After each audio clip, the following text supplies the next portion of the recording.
Hi, everyone. Welcome to another episode of Writes for Women.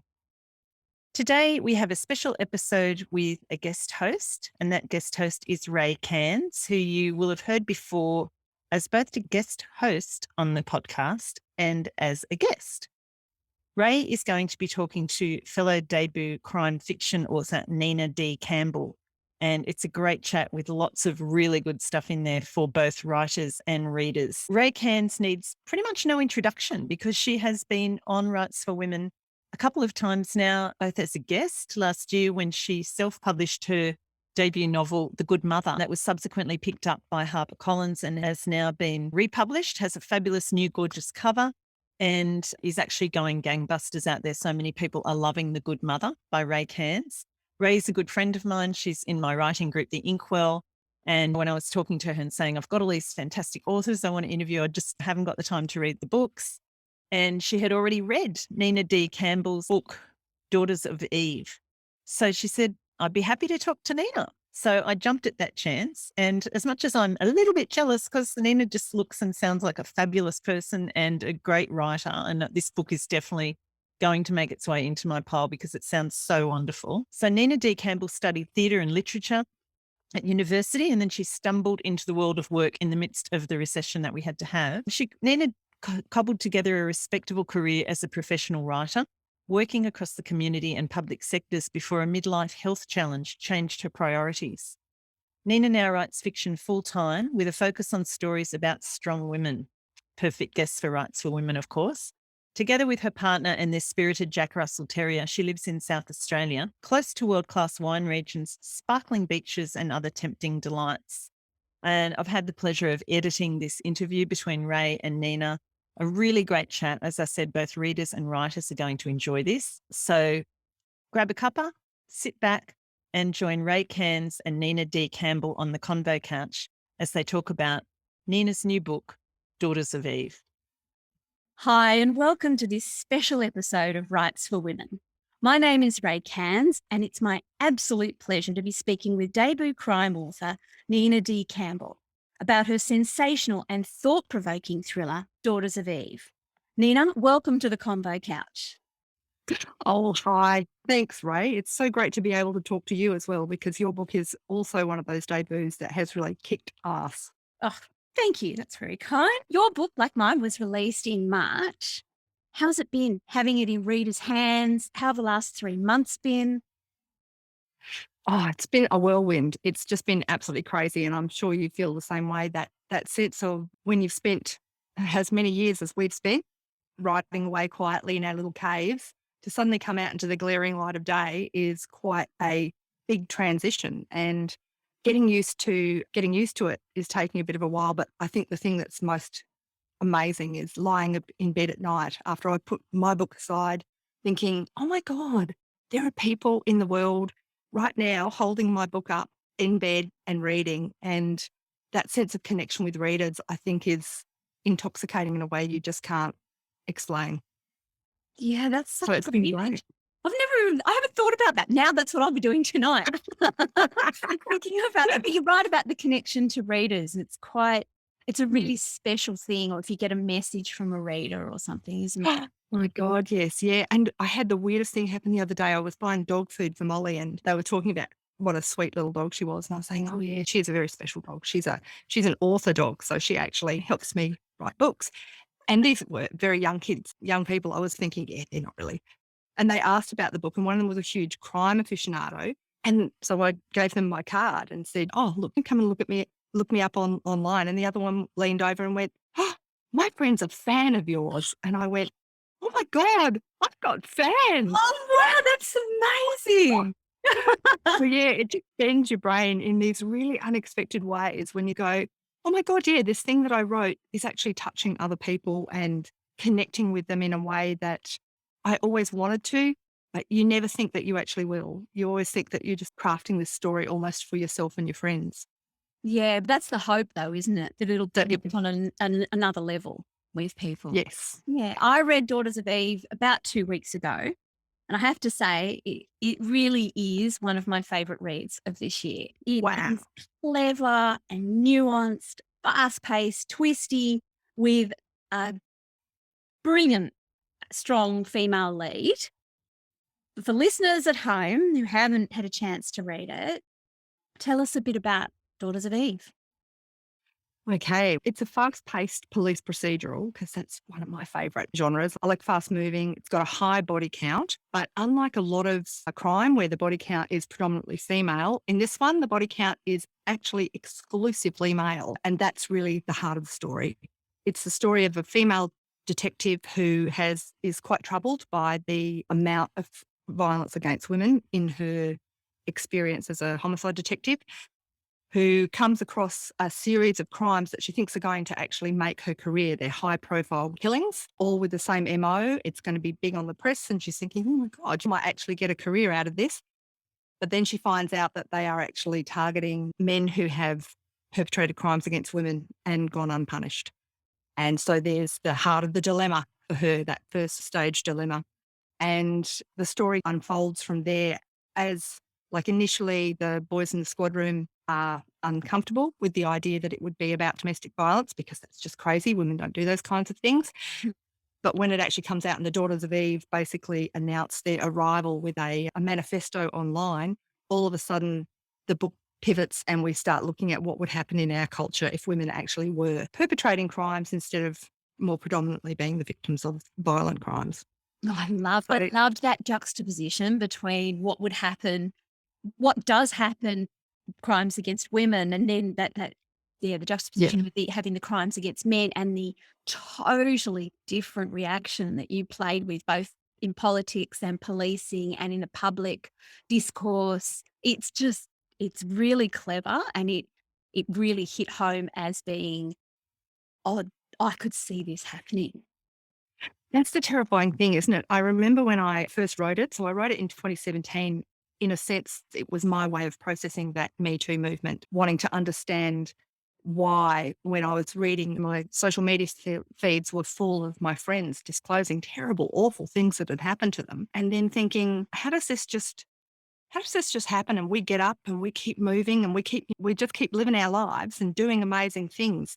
If this was happening to men, it would be a completely different story. If men were being killed by women, and that sort of narrative flip, I think, is often at the heart of really good stories where you, have a look at it from a completely different angle. That was the story spark for you, that questioning the...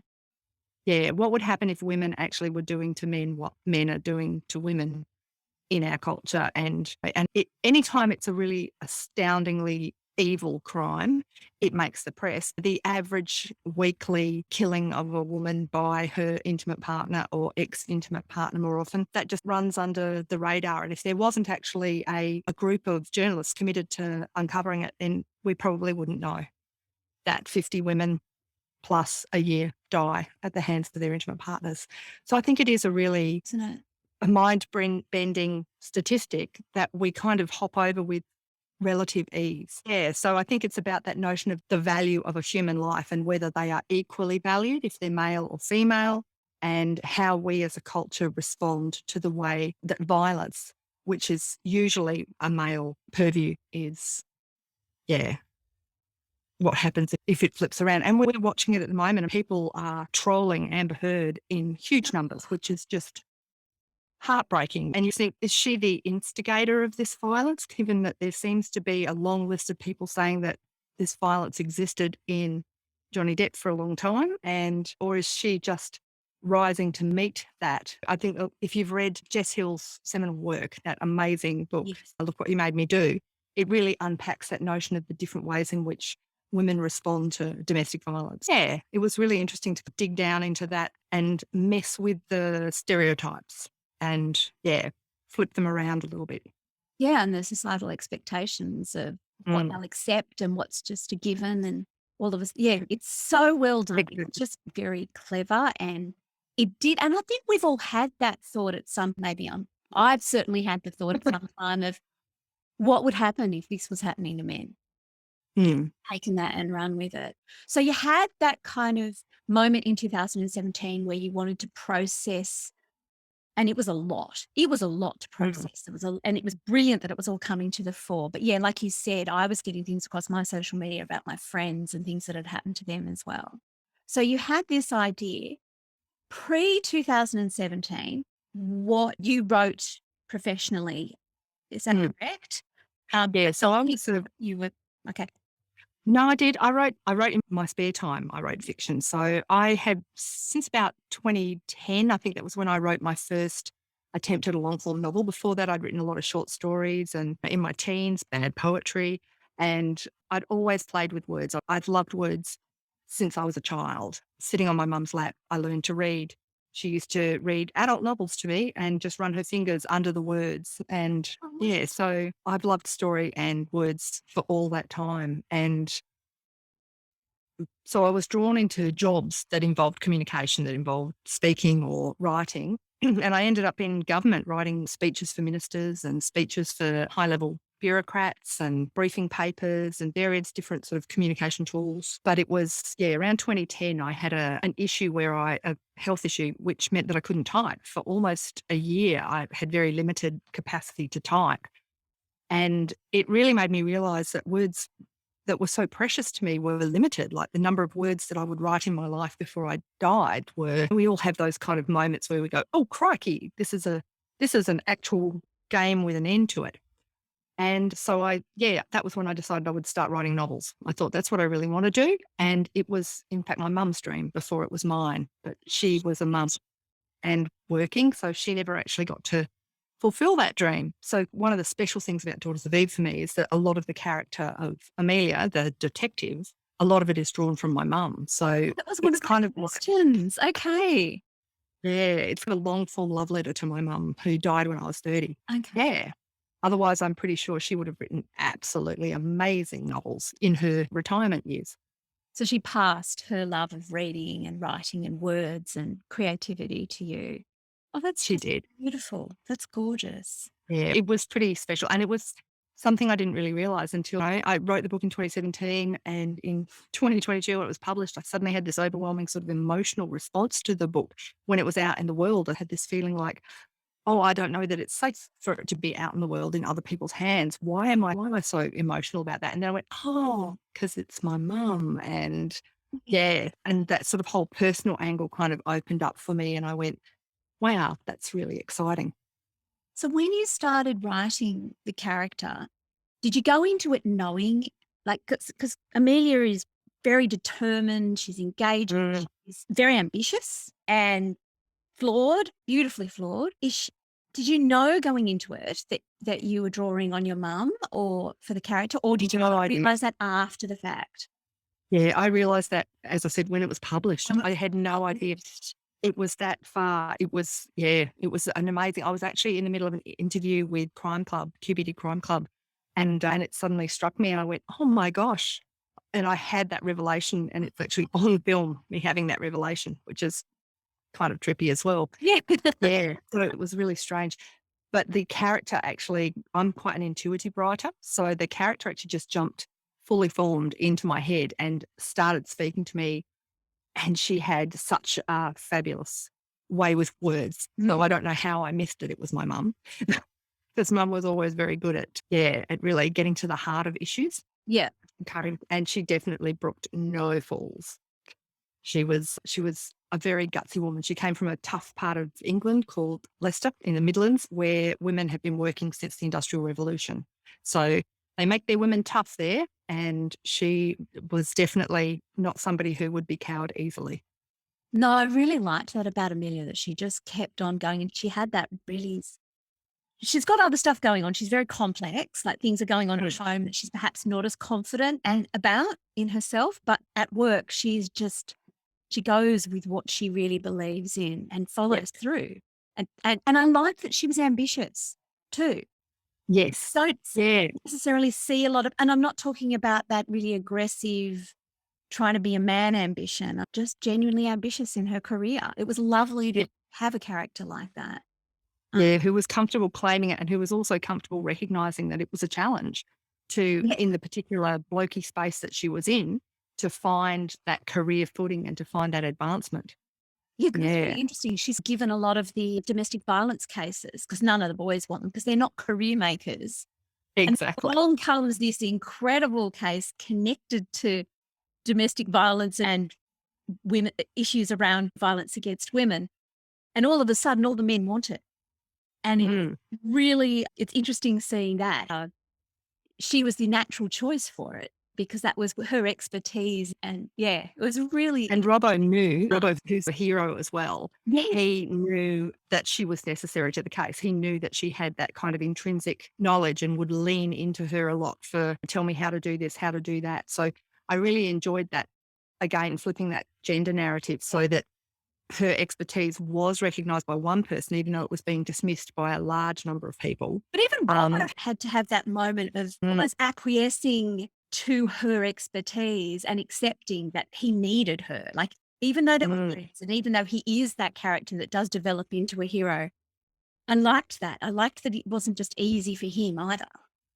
No, and I think that's one of the things that's really at the heart of writing for me is I really love those grey spaces. I really love the places where people are challenged, where they have to learn to question things which they've innately believed to be true.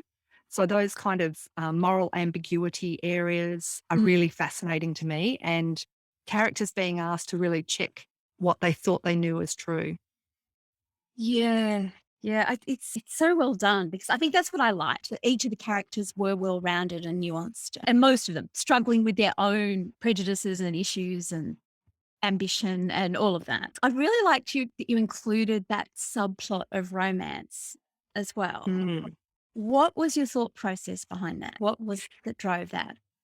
I was going to say, it's really hard, isn't it? Because as an intuitive writer, I remember when Matt turned up just going, who are you and why are you here? You just had no idea. And he came and then went quite quickly in the first case. And then he turned up again later. And it was a really interesting process for me going through it, thinking, I'm telling this story. What are you doing here? But then looking back on it, once the book was finished, I realized that he is integral to Emilia's internal arc.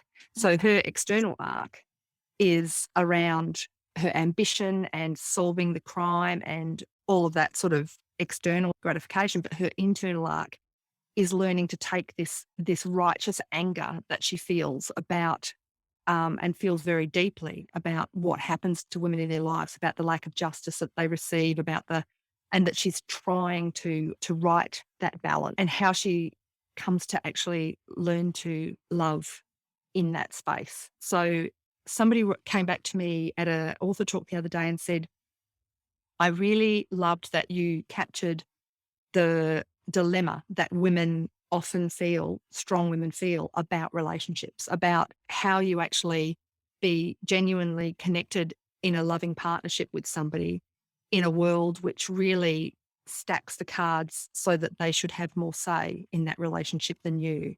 And I think a lot of strong women, we find and gravitate to these very special men who don't feel the need to dominate us and don't feel the need to be the lord and master of their realm. And they're hard to find. And sometimes I know when I was young, learning to trust that was also hard. So I think that's part of Emilia's internal journey, is coming to a place where she feels strong and safe in her own ability to love and be loved. And I'm not sure that we had a lot of examples of them in literature, of those men. No, the Darcys are much more. Growing up, thinking about what we were given as the ideal man picture, it wasn't these men that are happy to stand at your side. And do you know what I mean? Yeah. So I really enjoyed seeing him on the page and her struggle with, do I trust? Can I trust? Is this worth it? All of that stuff. And he's not always perfect. Like, he makes mistakes as well. Like, Which is brilliant. Yep. There is that because that's the thing. Sex and relationships are messy. They're not perfect. No one's ever perfect.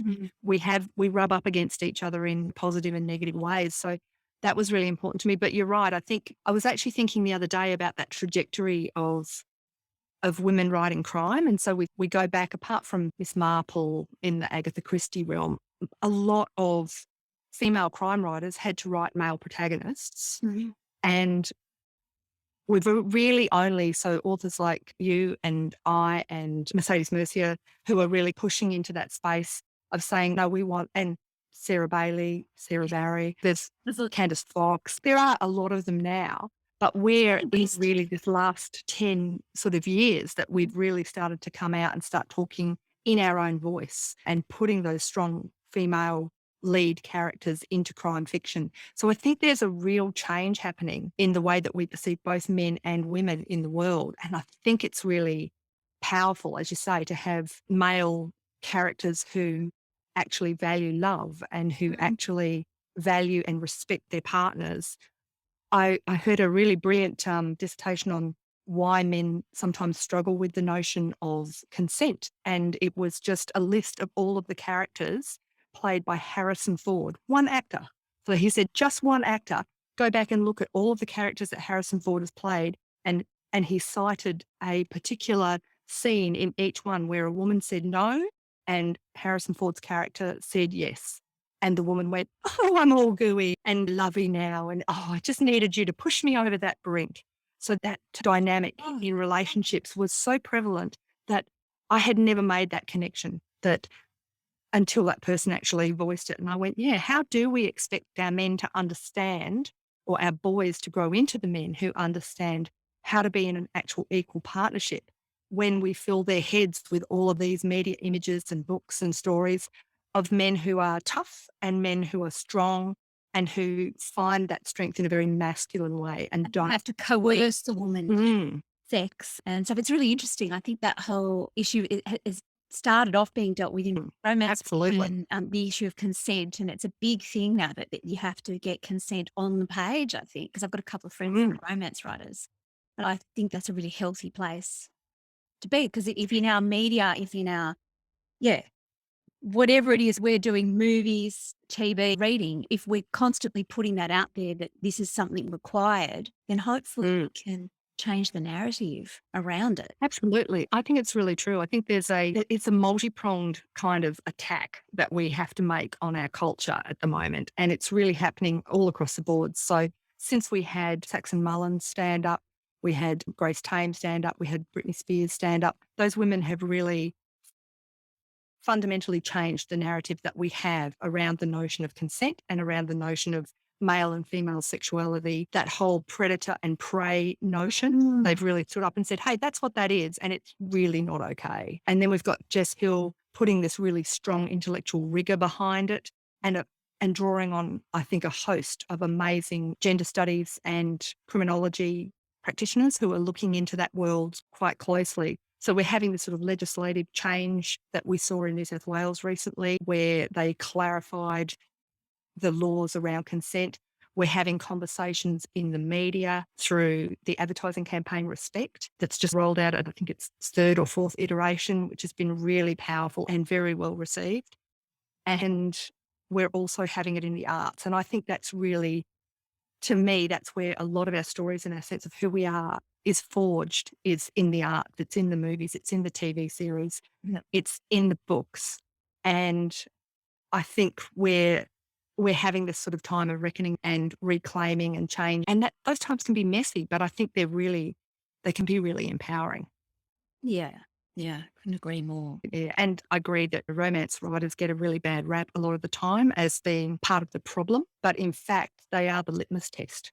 I think, I think romance literature reflects our notion of romance and reflects our notion of love. And I think I've watched it transform since Me Too, were you at the conference where Beth Cuthbert talked about, Kate Cuthbert, that's right. She's like a bit of a hero of mine because she got up and gave that amazing speech about how it was our role as writers to step up and change that narrative in a really marked way on the page. And I think we've witnessed such a transformation in romance fiction as a response to that. It's really powerful. I think the issue of consent has actually been being dealt with before pre-Me Too. Like the entire time I've been writing, because I've been a writing group and I've got a couple of romance writers in that group, Laura Boone and Penelope Jarnoux, and they both, like that, those issues have been left by, and so I started, that was 2015, and it was happening before that. So I just think it's really interesting. Yeah, we see this romance as this fluffy genre, but it's actually at the forefront of a lot of this. And back in the 1980s, I did a Mills and Boon writing course way back when. And I remember them talking at that stage, they were talking about the importance of finding ways to include condoms. Yes. in books because you had like AIDS was this huge thing that was transforming the way that we had sex. And they were just like, it's not okay.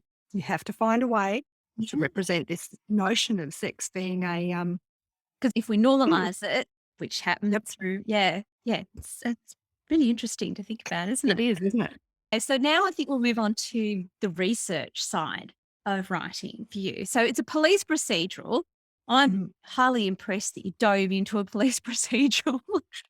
Where did your knowledge of how things work in the police come from? A lot of it, I have to say, is I'm just going to go the poetic license road. There's a lot of it is made up. And particularly interesting was that the editor, when I first submitted my first draft, it was at 70,000 words. And the second draft was 115,000 words because she came back and said, there's a lot of this happens off the page. So can you put a lot more of it on the page? So I then had to race around and do a lot of sort of research. So I'd done a bit of research into the order of how the plots work hierarchically. But the notion of like how an investigation takes place draws probably far more heavily on the police procedurals I have both read and watched than it does on any kind of real innate knowledge. But the interactions, I think, draw a lot on my time in the public service, which is, again, a very hierarchical organisation with interesting kind of dynamics around orders, and there are lots of policies and procedures that have to be followed, and how people move between those to actually find their own sort of political power. Those dynamics I've watched in the office for a long time. So in lots of ways, that was a lot of the body of what I was working with. But yeah, otherwise it's all very much thanks to Dervla McTurnan. And Well, that's not a bad source to have. no, she's pretty darn spot on, and and absolutely riveting if you're going to go somewhere that keeps you glued to the page. Yeah, absolutely. Okay, so you live in South Australia. I do now, but I actually wrote the book in Queanbeyan.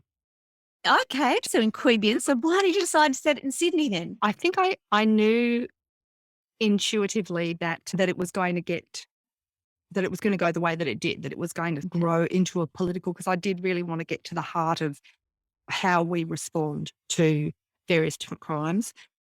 And I've always found, so really between Sydney and Melbourne were the two that I was tussling with.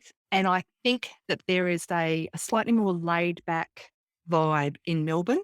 And what I needed was that kind of more likely to erupt sense that I got sometimes in Sydney. It's people in Sydney walk with real purpose and they move like it's a very ambitious, strong kind of town.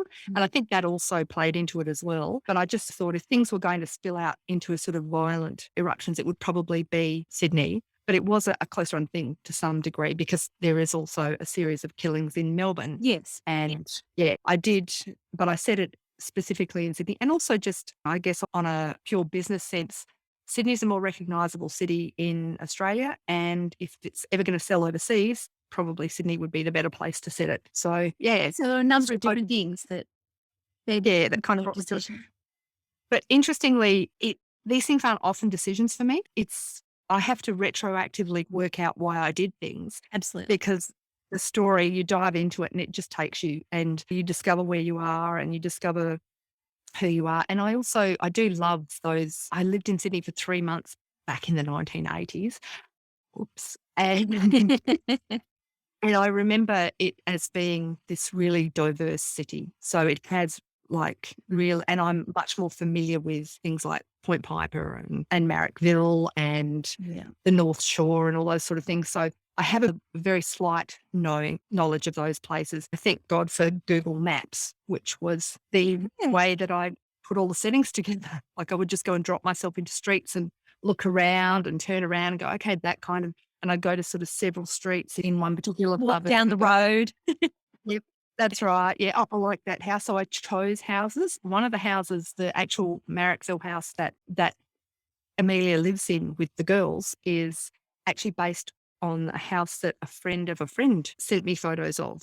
And I just fell in love with it. Like it was such a beautiful little cottage. And so that's always in the back of my head as much as anything's in my head when I Okay. Well, let's move on to the writing side of things. You've said that since 2010, you've written novels and fiction and stuff. So was it just a process of this was the novel that got to the point that you were ready to, if you felt like your writing had evolved enough and you were ready to pitch it and all of that? Or was it a decision, I'm going to commit full time to writing fiction? I wrote 3 sort of full novels and I pitched 2 of them. Actually, I pitched 2 of them at Romance Writers of Australia conferences. They were commercial women's fiction novels.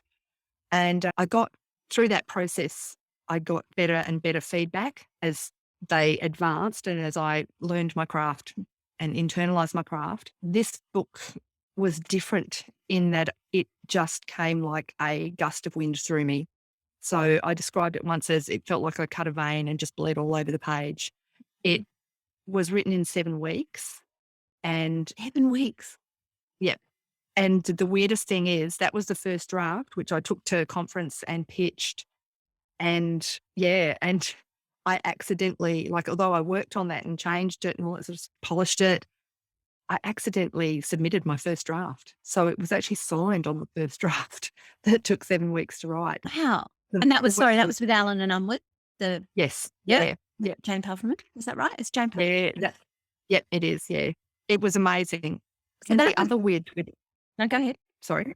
The other weird twist is that I pitched it to Hayley Nash from Alan and Unwin at that first conference. And Annette said, it's not really my thing. It's a bit dark, but I have a colleague who I think might be interested in it. And I now think that was probably Jane. So I might have been signed in 2017 if I had actually followed up on that. But because Hayley expressed interest, I was thinking, oh, no, I'll see if I can get an agent first. And then, Hayley withdrew from agenting. So it was a really interesting road that took 5 years for it to come back to that very initial place. And I think in lots of ways that time was really necessary for me to become the person who could actually stand up with that book. So the book could stand up in 2017, but I needed to be able to stand with it. And I had to go through a lot of processes, I think, of learning to deal with rejection and in a more direct way and learning to talk about it because it is such a difficult topic matter for a lot of people. This is And even though interesting point, because I think when you sit down and you go, I'm going to write a book, and you pour it out and you have whatever journey you get to actually publishing, nobody really talks on that next step. You and I both experienced the last 3 months of having to be prepared to share yourself within the promotion of the book and talking about the creation of the book. And it's all it's quite personal.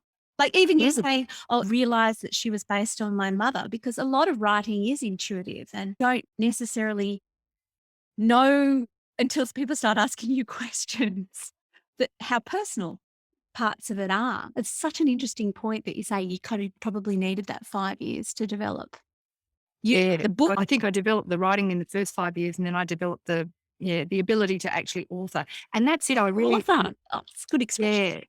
It's that kind of that journey, and I still feel it very much. We talked when we first got on about the fact that it's actually quite early in the morning here, and I'm fully made up and I'm wearing my jacket, which is my sort of signature jacket that makes me feel like an author because I'm still in the process of growing into that author being that people want to connect with. I still feel like the person who finished work, got home and started writing because I couldn't stop because the story was running around in my head and I needed to get it out onto the page.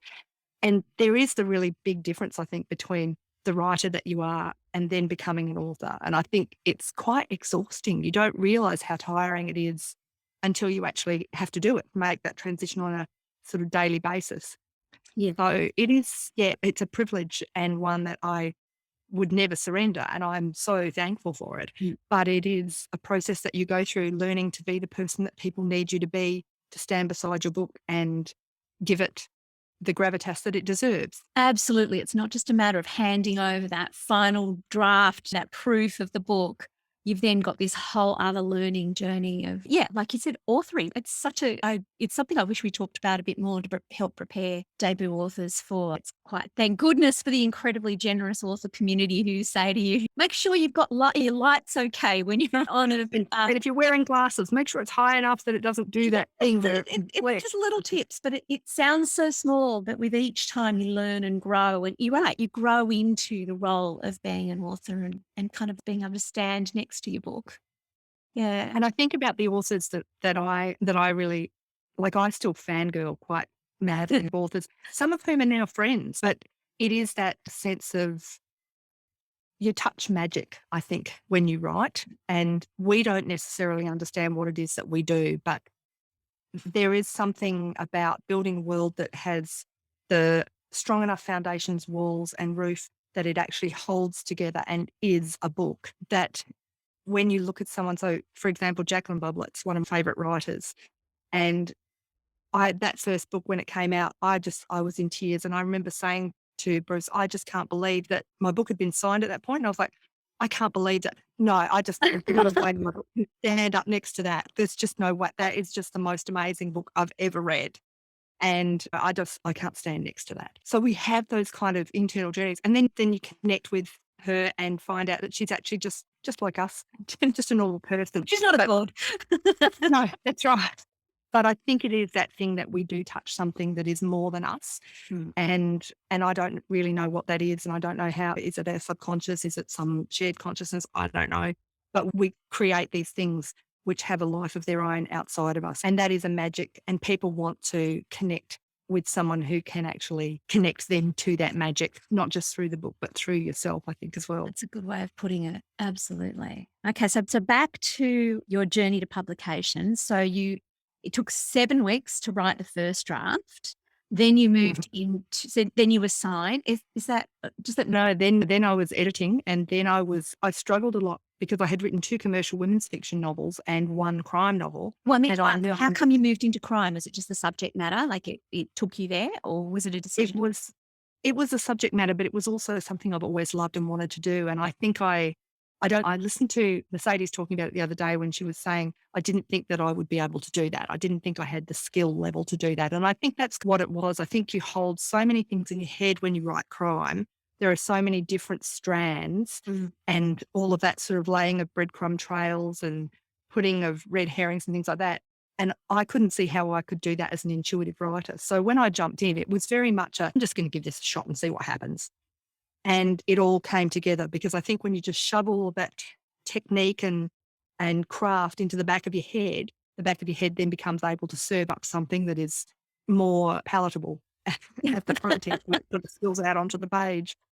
And I think, I was very much as surprised as everybody, I think, that I had made that jump to crime and that I had done it so succinctly. But I don't think I could have done it if I hadn't written the 2 previous novels as well. But I was really struggling with, got 2 novels here that I could self-publish. Yep. And because everyone I gave them to enjoyed them, and I was thinking, maybe I should do that. So I was struggling for a while with whether I was a crime writer or a commercial women's fiction writer and trying to bridge those gaps. And I think also just preparing to be able to think about who I was as a writer and what I wanted to say in the world. Yeah. So it actually took till I was signed in 2021.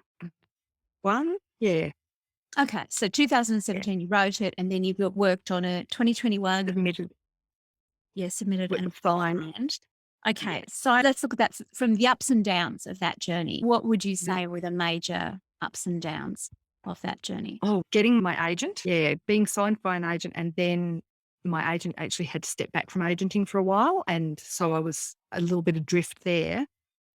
And then she came back and she actually spoke to 3 of her previous stable and just said, I can't let your books go. They just won't let me go. So that was a bit of a roller coaster ride there. And then my sister became quite ill. And so she's not with us anymore. And that process of letting her go, but also supporting her in her final years also was quite prevalent in my experience. So we moved to South Australia at the end of 2020 because she had received a terminal diagnosis, and it was just like being almost crucified between the best and worst things that could happen in your life. I got signed, she was dying, And I was trying to write and edit this book while my sister was right on the cusp of the end of her life. So that was quite a roller coaster of immense proportion. And when she passed, I think there was a lot to process there about the fact that she was the last member of my family. So I stand without, like, we migrated. So I have no strong family connections beyond a cousin in Canberra and a cousin in Alice Springs. There is that kind of, and my in-law family who are like family to me too. So there is this sort of huge internal processes going on about identity at the same time as I'm writing this book, which is really in a large part about identity. Oh, about identity. Right. Yeah. So it's Yeah, really entwined. So even your sister is a part of this book, part of that story. Yeah. a story. Yeah. Wow, that's big highs and big lows all at the same time. So as far as the writing part of it, what was the biggest learning curve in your journey from starting the book and when it was debuted in March? Wow. Okay. I realized that I don't actually make very many pictures in my head. That was probably the biggest learning curve for me. Okay, so how did you solve that? What did you do? That was where I think Google Maps was a huge part of it. Yeah. But also I think it's indicative of the kind of books that I like to read as well. So I don't read things that have a lot of description in them. I read fairly fast-paced books, but that are immersed in emotion. I really like that sense of being inside a character and really living through that character's experience. And I think, so I think that was probably the biggest learning curve for me. Was one of the pieces of feedback I got was, could you put more setting in? I know I like a breakneck pace, but could you locate us in time and space all the way through the novel? So that was actually something I did retrospectively as I went back through and wrote that 45,000 extra words that in the end got sewn into, and I think gave so much more strength to the novel. And I think also the importance of editors, like the gift that is a really good editor, somebody who can stand outside of your book and look at it and come back and say, this bit here, that didn't work, but these bits here, they really did work. And that allow you then to move through the novel with both that critical hat and that creative hat still on. I had edited things before, but the time pressure, the kind of pressure cooker of a deadline at the same time as quite a fundamental edit required, unpicked one entire storyline that didn't quite work and sewed in this much bigger storyline that ended up becoming probably the catalyst for the next novel. Oh. Yeah. So I think the ability to be far more robust in the way I manipulated that original story was the biggest learning curve. And it was really exciting to be able to get on your hobnail boots and walk through a story and go, you're out. You're Kill your darlings, right? That's exactly right. And so I'm interested. So with the setting side of things, because I assume you're working on book 2, which I'll ask about in a little bit, but are you finding you're applying the setting stuff more as you're writing, or you'll do that later? I'm very early in book 2, so I haven't actually made that sort of call straight away, but I think I will be trying to actually put them into the first draft because it will just be so much easier if I don't have to go back. And I know the streets a lot better now, so I'm a bit more familiar with what they look like. So even though I don't make actual pictures in my head the way so one of my friends describes it as sitting in a chair and it's like a movie showing on the wall. But that's what I'm like. I'm like Oh, that. Yeah, Pam and I talk about this actually all the time because she's more like you. She doesn't see the pictures in her head. So yeah, we kind of try to understand where each other's coming from with it. It is. It's fascinating. And I didn't realise until I heard the Sisters of Crime talk before the one that I did with Emma Visick. And she was just like, you people are strange. What do you mean you can see things in your head? What is that? And I had struggled with it because I studied drama when I was at uni. I studied theatre, and one of the things that you do is these guided meditations, and they say, oh, you're walking through a field and you're sitting down by a stream. And I'm just like, what? No, I'm not. I'm lying here. That's right. I'm lying on the floor and I have no idea how to do what you're doing. And I couldn't work out but some people genuinely can just meander through and I find that quite fascinating. And so it's really heartening for me when people say that they can see the streets in Sydney that I'm describing. People who are actually Sydney-siders have been getting back to me and saying, oh, you obviously know Sydney really well. And it's, no, I don't. I think when you don't make pictures in your head, you become much more attuned to picking the very specific things that will make something stand out and come to life. That's really interesting. Yeah. Yeah. Yeah. And it's words. That's the other thing. For me, I build the world out of words. Whereas I think if you build the world in pictures, you're describing something, but I'm actually building the Yeah. world straight out of those words in a different relationship with them. It is. It's a fascinating notion. Yeah. Well, so you said before that you're an intuitive writer, so you just find the story.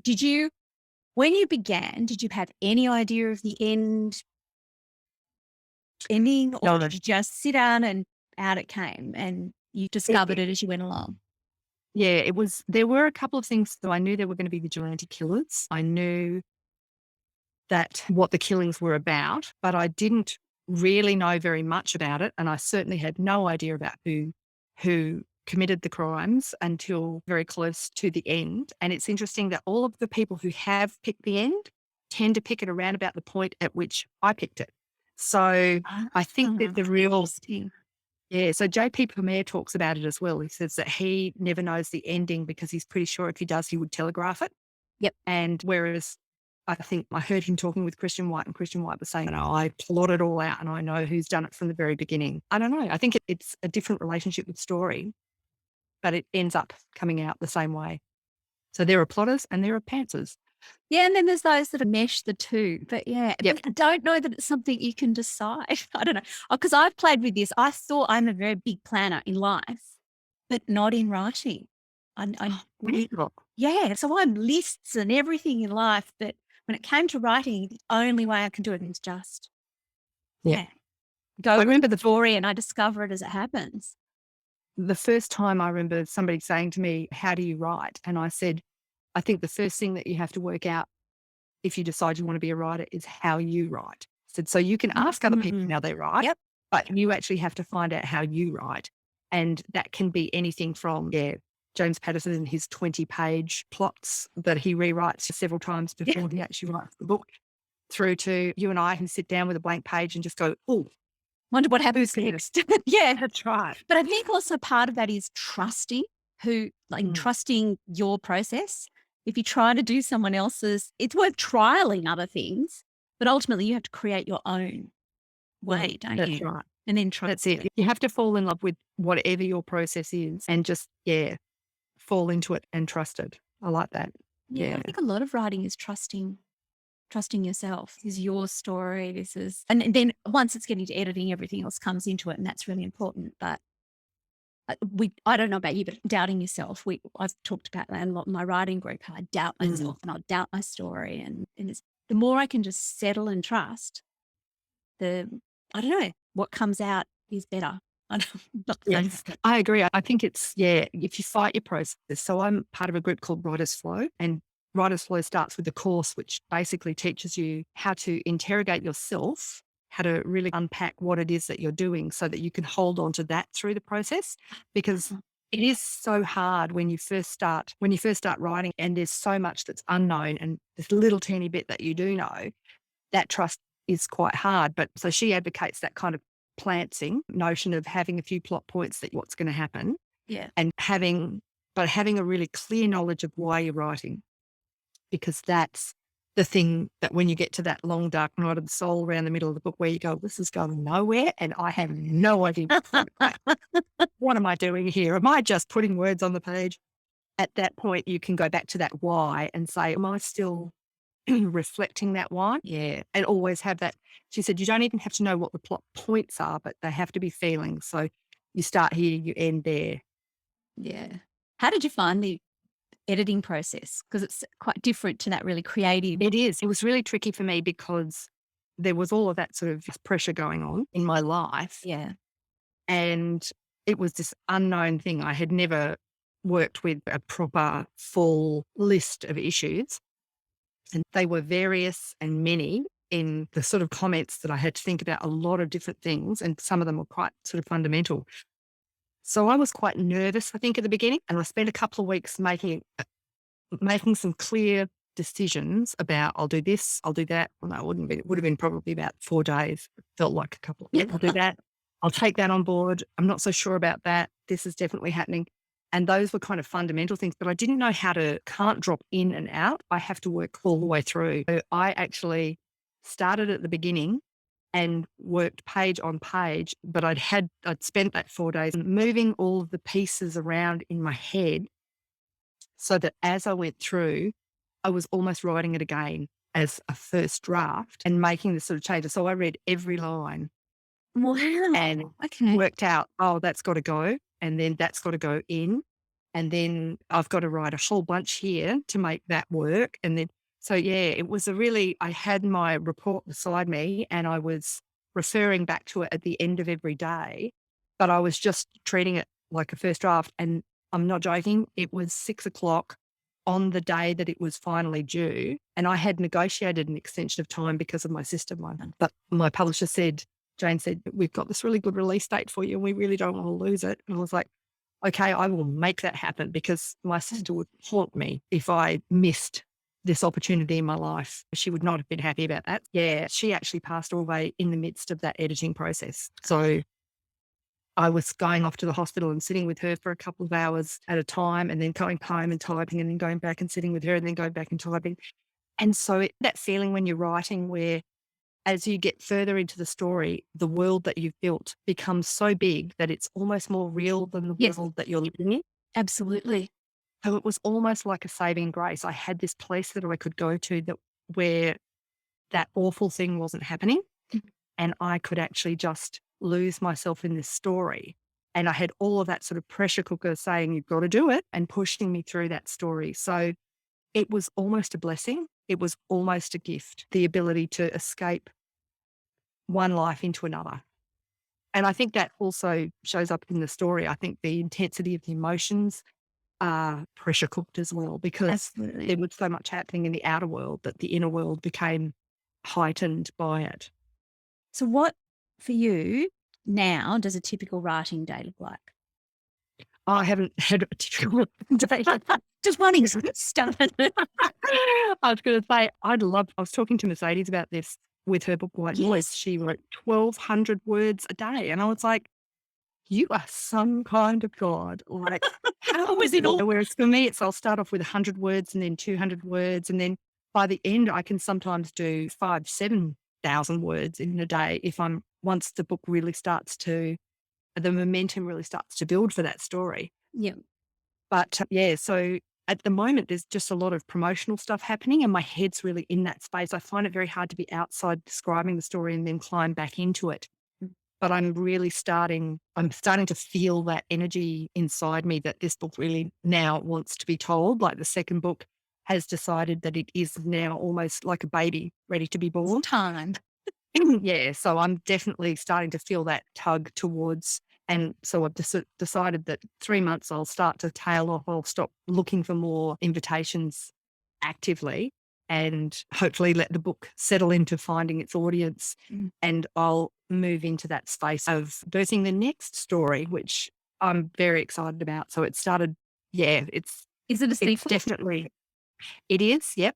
I think because of the extra plot points that I had to put into the first novel, the story now goes in a different direction. There are things that are left not hanging, like I think the book could stand on its own, but there are definitely tantalizing strings that I wanted to tug on and see what happened. And I've got the first 3 chapters plotted out and I ran it past my agent the other day and she was just like, oh, wow. Okay. I've got goosebumps. That's good. Yep. Yeah. So it's definitely straight out of the gate again, like the first novel. Yeah. And it's very much, high intensity, high action from the get-go. Excellent. Oh, I'm looking forward to it. Pam has a couple of questions that she always asks an author. I think you touched on one of them before, which was what's at the heart of your writing? Mm-hmm. I think you talked about the fact there's that grey area. Definitely. I like the twists and turns. I like looking at what makes people change who they are. What are the kind of catalysts to people looking deeper inside themselves and changing who and how they are in the world? But also I really like stories about strong characters who are under a lot of pressure and pushed into places where they'll explore the darkness in us or the dark places that we face and help us understand as human beings how we can better manage the world that we live in. Yeah. Okay. Yeah. And the other question that she asks is, do you have any advice for aspiring writers? I think the best advice that I have is fall in love with writing. Make that the absolute center. I come across so many people who, and I have done it myself. There are those moments when you put publication at the front of the process and you are trying to get published. And I think that just doesn't work. I think you've got to fall in love with the process of writing. You've got to fall in love with the words and the stories and the world that you're building, and the publication will fall out the other end. That's great. Yes, you'll have to do some things, but if you put the wrong engine on your process, then the stories that you write will not have resonance. So the most intense, so for example, your story where you were drilling back into a really intense experience in your past, and my story, which is sharing the sort of seminal righteous anger that women are finally really expressing into the world as a catalyst for change. I think these are the kinds of stories that take you deep into the dark places in yourself to say something deep and true and real. And that is the connection that we have with writers. So fall in love with that and the readers will actually find you. Oh, I've so enjoyed chatting with you, Anna. It's been amazing. Thanks so much for sharing, being so generous in all that you've shared. And huge congratulations on Daughters of Eve. It's an amazing book. Get out there, read it. And I cannot wait to read book 2. Thank you very much. And I'm the same with you. I hope you're writing at the moment. I am. Thank you. Excellent. Thanks. Thanks So so much thank you for coming very on the podcast. Thanks. Bye.